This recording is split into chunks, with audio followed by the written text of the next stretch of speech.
Olá! Equação da conservação da quantidade de movimento. Falamos na última aula que as três principais grandezas de conservação na engenharia mecânica são a massa. Já fizemos o levantamento da equação de conservação dela na forma discreta, integral e diferencial.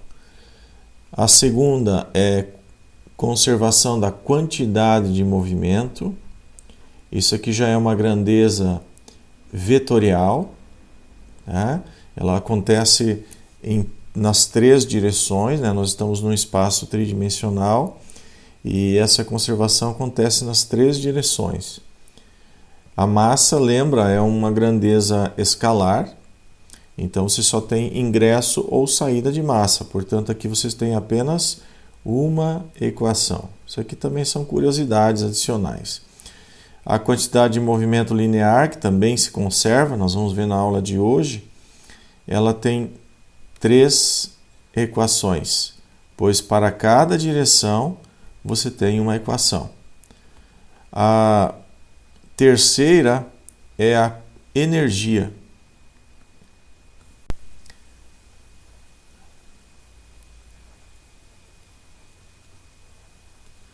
A energia é uma única grandeza para o volume de controle. Também você tem ingresso ou saída de energia daquele volume de controle.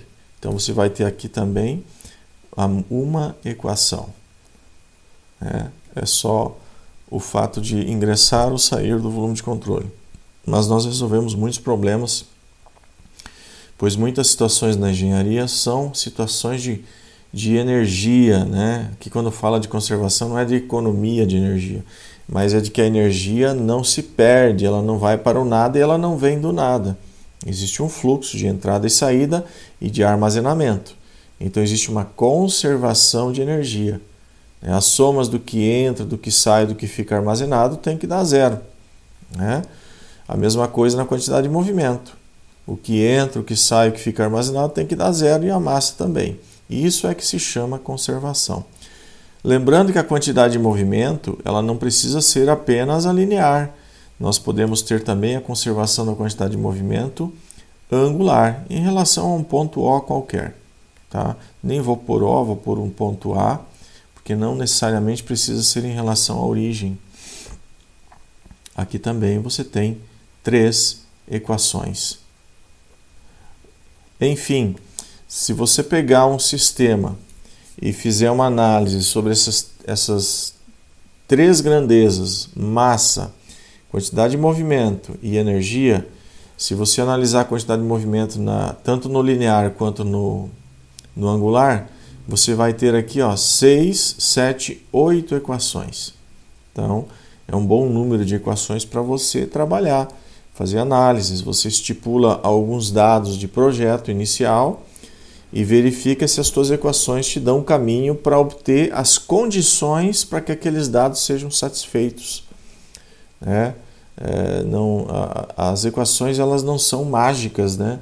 Nós é que temos que estipular alguns dados e com esses dados verificar se as equações nos dão caminho para conhecer e ter subsídio das condições que têm que ser satisfeitas para conseguir o nosso objetivo.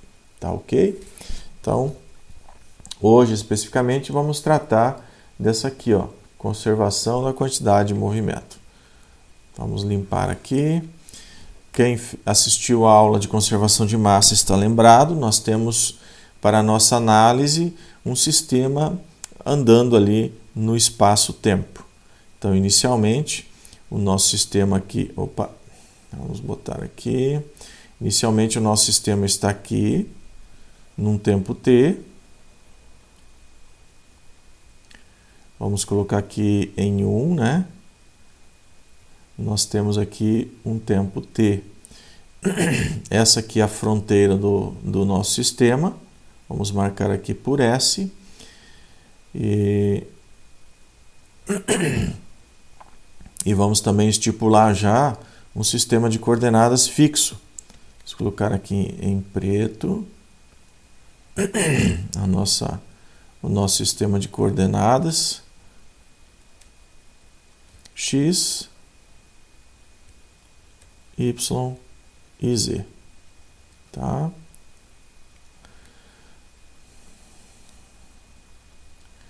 É sempre bom você especificar o sistema de coordenadas. Isso te dá uma visualização melhor das suas variáveis, das direções de interesse.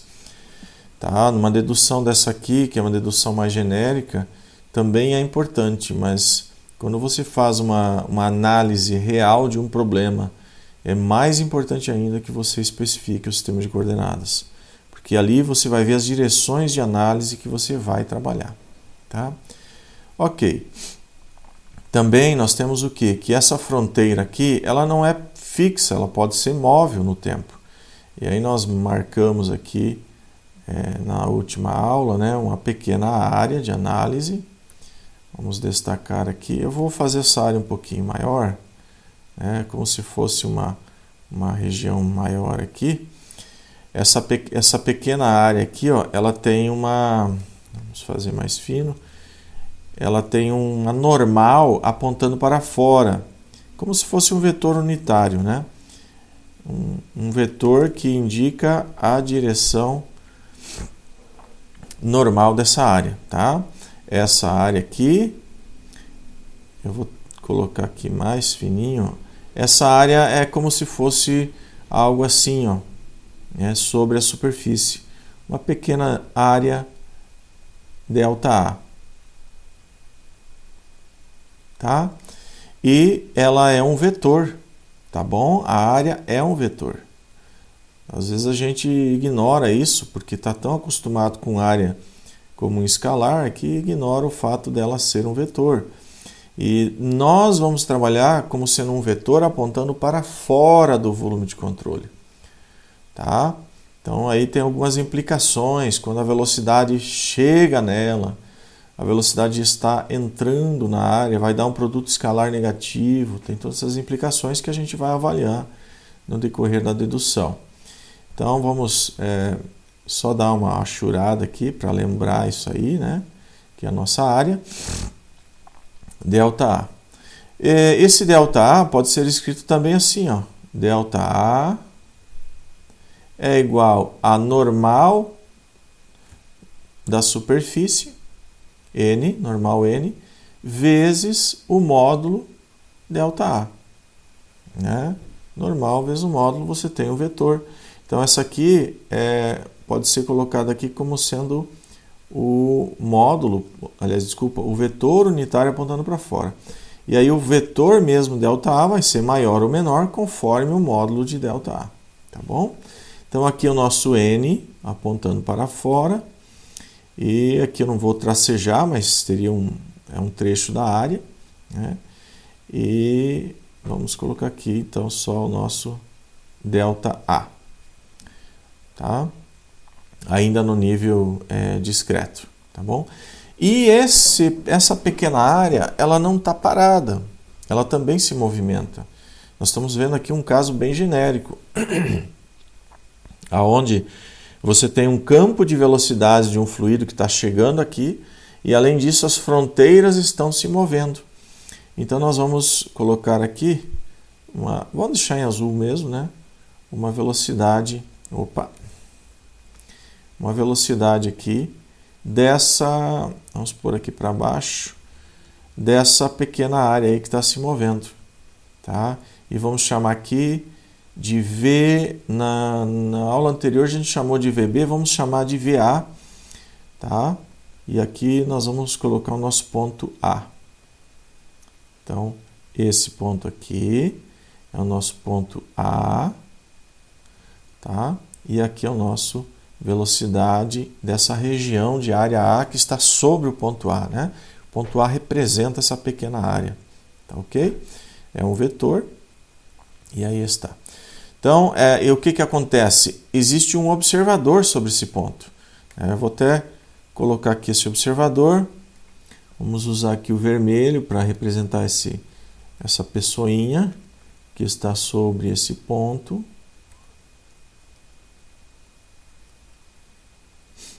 esse observador ele está olhando aí tudo acontecer, mas do ponto de vista dele. Ele está sobre o ar. Então ele vê aqui, ele vê lá, ele vê em toda a região. Mas o que está na superfície aqui está parado para ele, porque ele está andando junto com a superfície. Tá bom? Então esse é o observador em A. E existe um fluxo aqui de um fluido que está chegando, passando nessa região. Então aqui, por exemplo, os vetores representando esse fluxo. Esse fluxo aqui é variável no tempo e no espaço. Nós estamos fazendo aqui uma situação bem geral, tá? Nós não vamos trabalhar com problemas assim. Isso aqui é apenas para generalizar a equação. Então, esse fluxo aqui tem uma velocidade V, vamos chamar de VF, V do fluxo. Lá na conservação da massa a gente chamou somente de V, mas vamos chamar de VF. E aí é como se você tivesse não precisa ter um ponto aqui. Na verdade, esse VF, quem observa é esse carinha que está aqui, ó, postado aqui no solo, né? Referencial fixo. Ele enxerga VF. E esse carinha no solo enxerga VA. Tá? Se tu pedir para o cara do solo, ele fala que o fluido está andando a VF. A superfície está andando a VA. Essa é a observação dele, tá bom? Então essa e essa são velocidades absolutas. E aí, o que acontece? É importante nós deixarmos claro que o fluido atravessa a fronteira aqui, conforme a observação desse cara vermelho. Né? O fluido vai atravessar conforme a observação dele. Então, nós temos que montar uma equação de velocidade relativa para saber efetivamente qual é a velocidade que o fluido atravessa a fronteira. Então, nós vamos lembrar que a gente pode escrever a velocidade VF como uma função de VA e da relativa que esse cara enxerga o VF passar pela fronteira. Então a gente pode escrever assim, ó. Vamos deixar em black mesmo. Então vai ficar velocidade VF é igual a velocidade de A. Esse cara aqui está olhando para VF, ele vê o VA e ele pede para o VA, quanto anda o VF?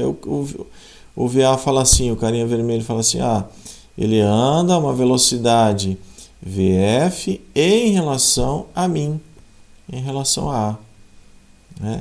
E aí nós observamos que essa velocidade relativa, que daqui por diante nós vamos chamar de VR, tá? Ela pode ser dada pela seguinte equação. VR é igual a VF menos VA. Ou seja, é a velocidade do fluxo menos a velocidade da fronteira. Tá? Porque quem está resolvendo a equação é esse cara no solo. Então ele precisa dessa informação aqui. Tá bom? Queria também comentar, falei, mas não detalhei, que o VF ele depende do tempo e do espaço. Então, se tu pegar aqui um fluxo mais aqui abaixo, pode ser que os valores sejam diferentes. Depende da concepção desse fluxo. E se fala, professor, mas como que vai resolver uma equação com tanta variação no tempo, variação no espaço? Analiticamente você não resolve mesmo. Você só faz uma aproximação e uma estimativa em equações. Estimativa que eu digo que você escreve elas, né? Porque o cálculo é exato. Então, você escreve de uma forma exata. Mas aí o valor numérico mesmo para um problema real você não consegue fazer analiticamente, na grande maioria dos casos. E aí o que você faz? Se apela para métodos numéricos, que são também do cálculo, só que eles não trabalham a nível diferencial, eles trabalham a nível discreto. Então não é mais um dV, é um ΔV. Não é mais um dA, né, de área, é um ΔA de área. E aí, quanto menor você pegar essa área, né, quanto maior poder computacional você tiver, mais precisão você vai ter no teu resultado, tá bom? Ok, agora nós estamos preparados, já temos aqui o nosso sistema num tempo t, Mas a gente sabe que ao passar o tempo, esse sistema também se move. E digamos que agora a nova configuração que ele adotou seja a seguinte. Só vamos aumentar um pouquinho aqui o nosso pincel. Né? Seja a seguinte configuração.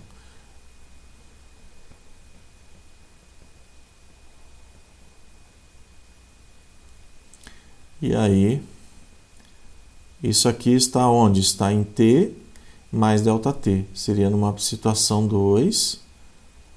Lembra que nós falamos muito em condições de contorno, condições no tempo aqui, ó. T1, eu tenho o sistema 1. E T2, quem que é T2? É o tempo T mais um ΔT. Então, é o T1 mais ΔT. Aí eu avancei no tempo, já tenho outra configuração de sistema, um outro sistema S, vamos chamar de S', né? E acabo delimitando 3 áreas aqui interessantes. Perceba que ficou uma parte aqui como se fosse para trás, uma parte em comum e uma parte adiante. E nós fizemos já isso aqui na aula passada, mas vamos destacar. Essa parte em comum, nós vamos dar um nome de volume de controle, porque veja, ele está entre os 2 tempos. É como se através dele entrou e saiu uma massa. Houve um fluxo de massas. Tá? Então, volume de controle.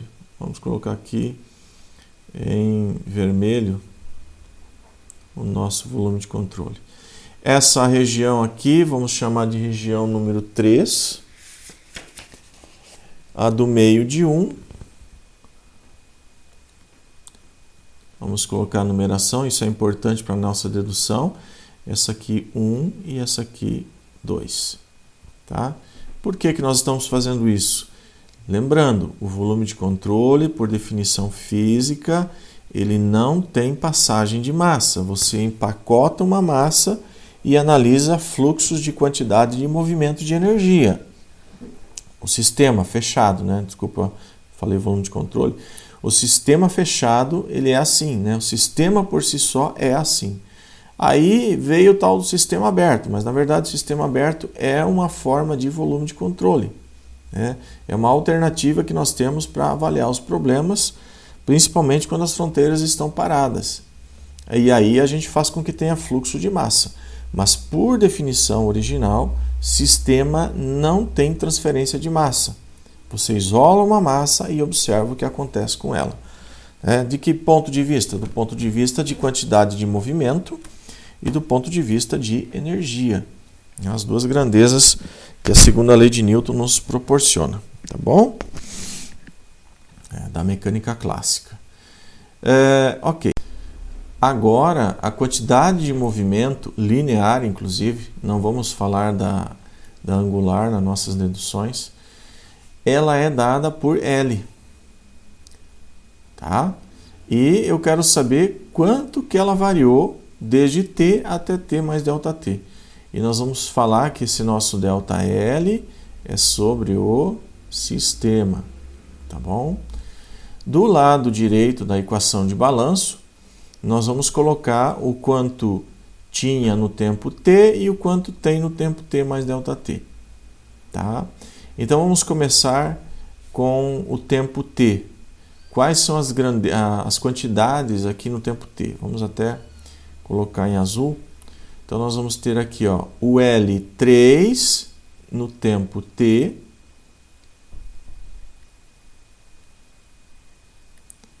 De T.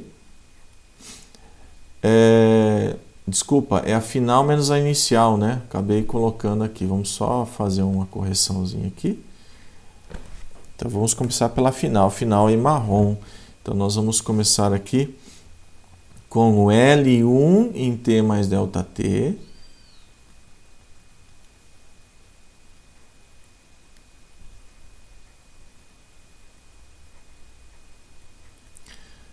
Tá? Mais o L2 em T mais ΔT. Essa é a condição final.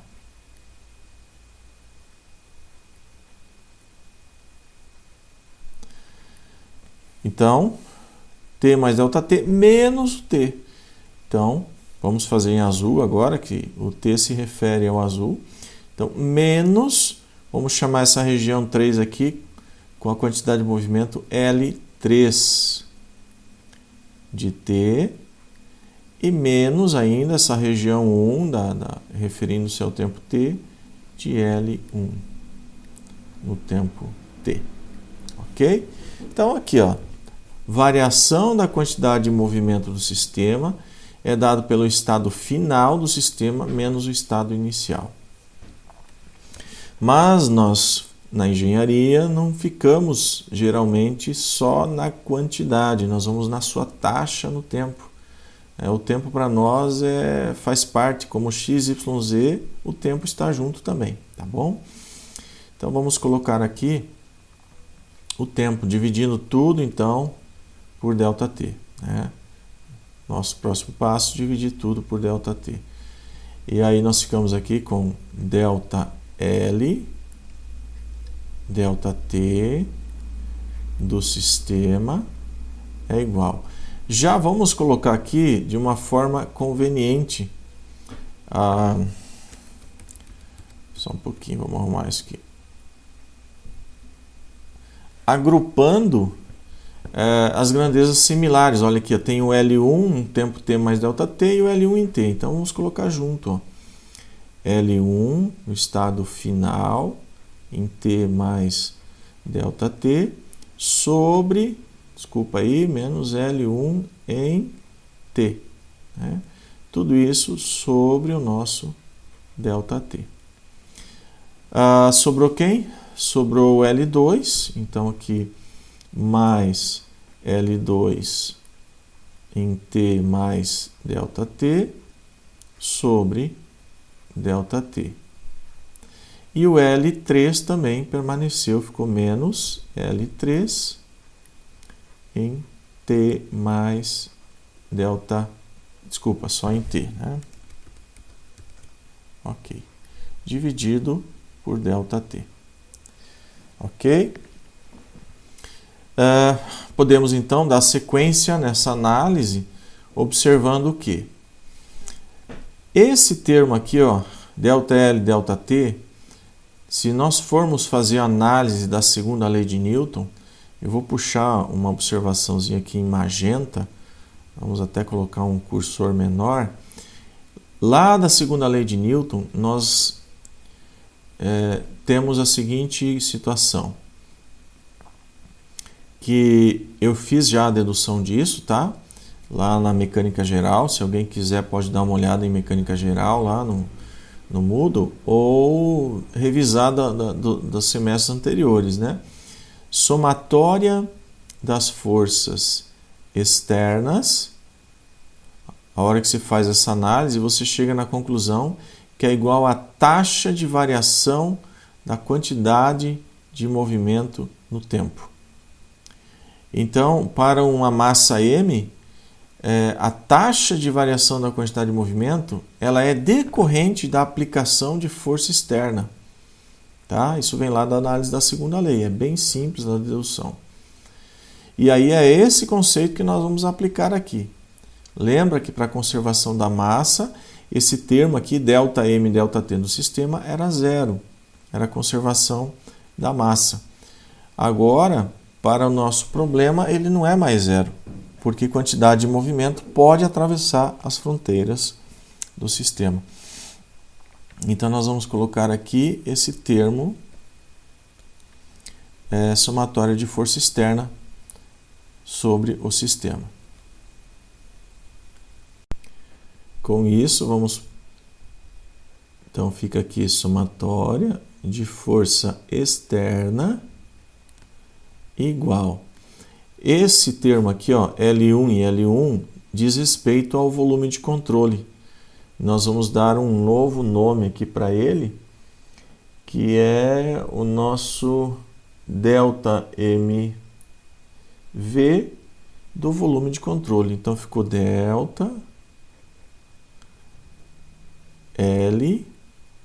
sobre ΔT para quem? Não é mais para o sistema, é para o volume de controle. Tá? Esse termo 2, analisa comigo. Em relação a esse volume 1, o termo 2 entrou ou saiu dele ao longo do tempo? Houve uma saída. Ele foi expulso do volume de controle. Para o sistema, ele está entrando, está inclusive positivo aqui. Ó. Mas para o volume de controle, ele está saindo. Então, ó, mais o nosso, vamos chamar de L que entra e L que sai. Então, esse aqui é um L que sai do volume de controle, tá? Esse é o L que sai e ele é uma taxa no tempo. Veja que é o L sobre ΔT. Então, vamos colocar aqui um pontinho para lembrar que é uma taxa no tempo. O 3, em relação ao volume de controle, ele é um valor que vai ingressar. Ele está no tempo e vai entrar no volume de controle. É isso aí. Então, menos L que entra. Tá? Isso aqui em relação ao volume de controle. Já está na taxa do tempo. Veja, o sinal está negativo porque está se referindo ao sistema.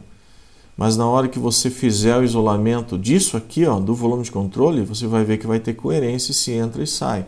Então, nós já vamos fazer aqui. Ó. Vamos isolar. Ó. ΔL sobre ΔT do nosso volume de controle é igual a quem?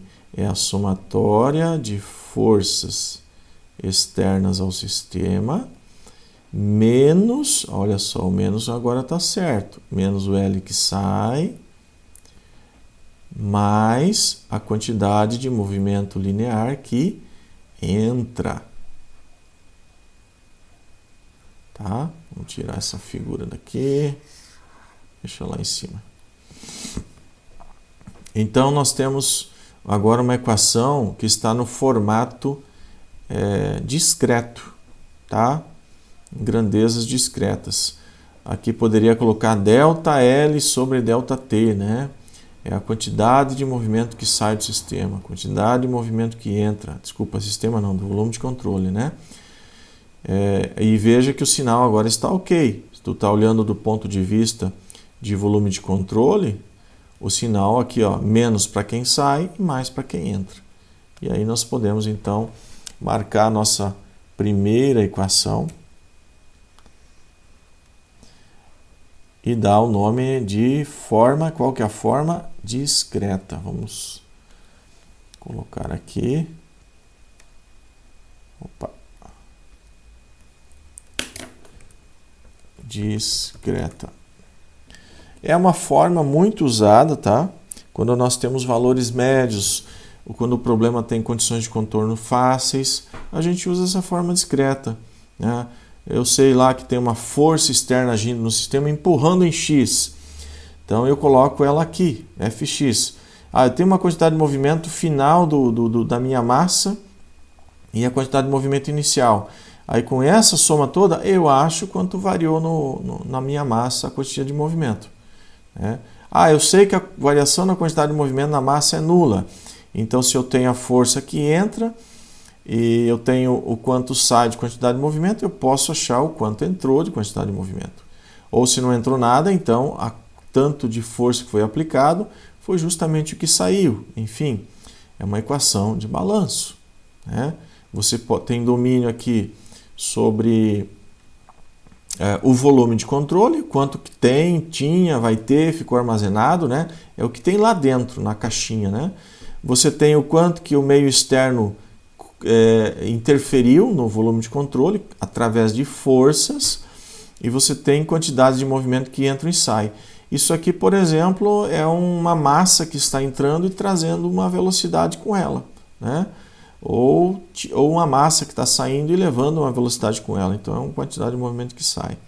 E aqui é a mesma coisa para aquela que entra. Então essa é a primeira forma da equação de conservação da quantidade de movimento para um certo volume. A forma integral é obtida a partir dessa forma discreta. Então, eu vou escrever os termos da forma integral e aí vou explicando posteriormente cada termo no seu vínculo com essa forma discreta. Então, vamos trabalhar aqui. O primeiro termo é esse aqui do volume de controle. Então, nós temos aqui uma derivada no tempo, que é esse aqui, ó, delta t, do que nós temos dentro do volume de controle. Vamos chamar aqui de VC, o nosso VDM. Ou seja, cada pequena massa desse volume de controle, cada pequeno pedacinho que há lá dentro, ele tem uma velocidade V. Lembra que esse V aqui é um campo de velocidades, é o mesmo VF que aqui está. E esse campo de velocidades ele está em cada região aqui. E aí cada dm tem a sua velocidade. Isso aqui é igual, aqui essa parte continua, somatória de força externa, menos, agora vem um termo relativamente novo aqui, mas é similar ao que nós vimos lá para a conservação da massa. Então, a integral ao longo da área, esse menos já vamos explicar o porquê dele. Quem que é essa área? É a área que contorna o nosso problema, seja nessa região aqui azul em T, ou seja na região marrom em T mais ΔT. É nessa área aí. Então, integral ao longo da área da velocidade vezes a massa específica vezes aqui a velocidade relativa, que é essa velocidade de ingresso dentro do volume de controle, e escalar o nosso vetor normal dA. Tá? Então, vamos analisar agora o que significa cada termo desses aí. Primeiro aqui nessa região da esquerda, o significado dele. Vamos pegar aqui o canetão vermelho, pegar aqui um pouquinho menor. Veja aqui, ó, esse ΔL aqui, ó, na verdade é um ΔT, tá aqui, ó, tá? ΔT. Esse L tá aqui, ó, é o VDM. Quando eu integrar esse VDM, eu vou obter o L total do volume de controle. Então, todo esse termo aqui, ó, incluindo a integral e o dm, é o L. Tá? Então, o que eu estou fazendo aqui? Um dl dt. Só que estou fazendo com precisão, estou usando o cálculo integral para isso. Aqui era um valor discreto, valor na média. Aqui é um valor integrado. Ok? Do lado direito permanecem as forças externas, isso aqui tem que ser computado, né? Você tem que conhecer onde são aplicadas essas forças, os valores delas, mas elas permanecem ali. Opa, vou trazer aqui mais embaixo. Tá? E essa parte aqui, ó, olha, é um fluxo de quantidade de movimento através da área. Então, o que aconteceu? Perceba aqui, ó, aqui nós temos uma velocidade através de uma área. Isso aqui vai dar 1 metro cúbico por segundo. É um fluxo de volume. Mas cada metro cúbico desse, se eu multiplicar pelo ρ, eu vou ter um fluxo de massa. Então, vezes o quilograma por metro cúbico. Então, agora eu tenho um fluxo de massa, quilograma por segundo. E esse quilograma aqui, vezes a própria velocidade, que é a velocidade do fluido, eu vou ter a quantidade de movimento. Então, vezes metro por segundo. Você vai ter o que aqui, ó? Aqui, quilo por segundo e vezes metro por segundo. Eu vou ter quilo vezes metro por segundo ao quadrado, que é o que nós esperávamos, é força, né? É fluxo de quantidade de movimento. Então, eu vou ter aqui, ó, quilograma metro por segundo ao quadrado. Isso aqui é o nosso Newton, mas nós já estudamos a respeito disso e vimos, até foi citado aqui anteriormente, que essa somatória de força externa, na verdade, é um fluxo de quantidade de movimento. Então, é justamente toda essa integral vai dar na mesma unidade da força. Então, tá ok, tá condizente. E ela vai ser positiva ou negativa, ou seja, saindo ou entrando, conforme der esse produto vetorial do vetor de velocidade relativa, aqui de ingresso, com a área. Então, se a área estiver aqui, o vetor área está aqui, vetor n, normal, e o fluxo de velocidade está aqui, o produto escalar deles, ó, isso aqui vai dar um ângulo obtuso. O produto escalar é negativo, mas eu corrijo com esse negativo aqui, fica positivo. Então, está ingressando uma quantidade de movimento no sistema devido a um fluxo de massa. Seria o equivalente a você está sobre um carrinho que desliza facilmente, né? Um balde na mão e alguém jogando um jato d'água dentro do balde, né? Você vai receber aquele fluxo de massa, vai estar agregando a você, e esse fluxo de massa traz quantidade de movimento. É o que acontece aqui. Agora, o contrário, você pega esse balde d'água e joga a água para fora, né? Então, massa está saindo de você, levando quantidade de movimento. Agora, a velocidade é assim, ó. É saindo da área. E aí o ângulo aqui é um ângulo agudo, te daria um produto escalar positivo. Ué, mas se está saindo, tem que corrigir. Então, não é positivo, eu quero que fique negativo, por isso desse sinal. Então, a mesma explicação do sinal que nós tínhamos na questão da massa, nós temos aqui também na questão da quantidade de movimento. E, por fim, essa aqui é a equação integral. Vou tirar essas anotações para ficar mais nítido. Então, essa aqui é a nossa equação integral, tá bom? Vamos circundar ela.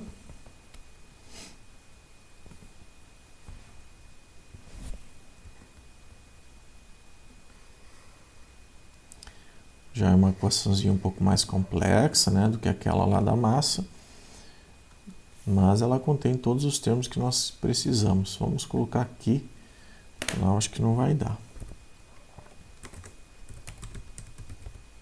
Integral.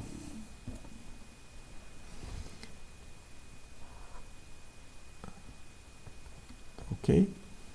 Então está aí. Forma discreta, trabalha-se na média, no tempo, valores mensuráveis, né? Você pega pacotes lá, faz medidas e tira na média. Forma integral já é uma forma um pouco mais elegante, porém ela é mais abrangente, né? Você generaliza o teu problema e, além disso, você traz para o mundo do cálculo integral, né? Diferencial integral, onde você pode aplicar esse método aqui com problemas numéricos, né? Faz com integração numérica e resolve problemas bem complexos. Por fim, nós vamos agora em direção à forma diferencial. Para a forma diferencial, nós precisamos fazer umas considerações aqui, ó. Primeira delas, o nosso volume é fixo no espaço, tá? Então vamos fazer uma anotaçãozinha aqui, ó. Considerando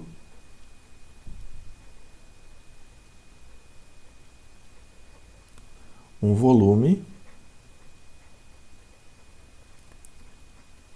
fixo no espaço. Isso significa que, se esse volume aqui está fixo no espaço, todo o trânsito, entrada e saída de fluido no volume de controle vai ser dado pela própria velocidade v. Aqui nós colocamos V, é a nossa VF aqui, ó. Então eu vou colocar aqui, ó, a nossa V. Então é definido por ela apenas, tá bom? Que coisa, né? Vai lá. E aí então vocês vão ver que essa VR aqui acaba virando uma V, né? Não é mais necessária essa velocidade relativa e acaba simplificando alguns itens. E a equação passa também, lembrando do teorema da divergência de Gauss, nós vamos transformar essa integral aqui de área numa integral de volume. Então eu já vou escrever aqui, pessoal, já na forma final, tá? Na forma final, a equação passa a ser d dt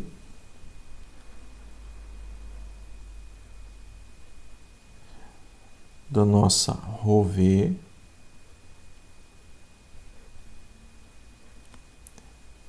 é igual à somatória de forças. Já vou esclarecer quem é essa somatória de forças, não é a mesma anterior, lembra que a outra era externa aqui, tá? Sobre dV, também já vou esclarecer o porquê, menos o ρ vezes V gradiente aplicado sobre a própria velocidade V, tá? Então aqui, melhor botar um parênteses, né? Primeiro tira aqui o gradiente, depois multiplica pelo V, tá? O inverso também seria verdadeiro, mas é só para enfatizar essa questão. Vamos analisar esses termos aqui agora. Essa parcela de cá é nitidamente o que nós temos aqui em cima, ó. Quando eu cortei a integral aqui, ó, outra coisa, o dm na verdade é o ρ dv. Vamos colocar aqui, ó, o dm é o meu ρ dv, tá? Não tem nada de diferente nisso aí, né? Então, quando nós retiramos a integral e o dv, fica o ρ vezes v. Então, a derivada no tempo de ρv. Aqui na direita, aqui para mim obter essa somatória de força externa, nós precisamos ter feito o seguinte. Que essa somatória de força externa é sobre todo o sistema nosso, todo o nosso volume de controle, ela é igual a uma integral no volume de controle de quem? De uma somatória de força F sobre cada pequeno volume dV e sobre dV, para mim não alterar o problema. Isso aqui continua sendo um vetor. Então veja, se você simplificar aqui, ó, dV com dV, você tira o diferencial. Se você fizer essa somatória aqui dessas pequenas dFs, né, eu deixei aqui como somatória de força F, mas seria a cada pequena dF que atua sobre o volume de controle, você faz essa somatória, você obtém a somatória de força externa, tá bom? Então é só uma simbologia um pouco diferente, né? E aí quando você simplifica essa integral aqui, ó, na hora de cortar aqui as integrais de volume, você fica com somatória de força F sobre o diferencial de volume dV, tá bom? Vamos simplesmente retirar essa parcela e, seguindo adiante, você tem aqui ρ vezes V, que permaneceu, porque isso aqui vira uma integral de volume, esse termo aqui todo vira um divergente de V. Então aqui fica a integral de volume do ρv, que permanece constante aqui. Vamos até colocar aqui num destaque, né? Esse nosso ρv é a nossa propriedade sendo transportada através da superfície. Ele permanece, tá aqui, ó. É a propriedade transportada. Essa integral de área desse vetor escalar outro vetor foi transformada numa integral de volume. Então aqui tinha um integral no volume do divergente de V, dV. Tá? Isso aqui veio do teorema da divergência de Gauss. Tá? Aí simplificou o integral de volume aqui, integral de volume aqui, integral de volume aqui. E sobrou só essa parte que está escrita aqui. Tá? Vamos tirar todas essas anotações, sendo essa aqui então a nossa forma diferencial.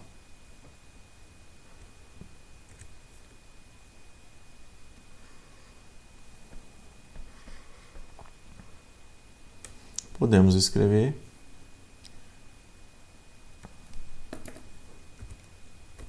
diferencial.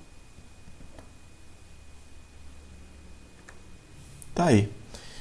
Então, a equação da conservação da quantidade de movimento na forma discreta, na forma integral e na forma diferencial. Não se preocupem, nós não vamos entrar a fundo nessas equações, mas são importantes para vocês terem conhecimento de como que elas trabalham, tá ok? Essa equação aqui na forma integral é muito usada ali em Mecânica Geral 2. Nós temos lá alguns capítulos, lá o capítulo 14, que trabalha com essa equação aqui.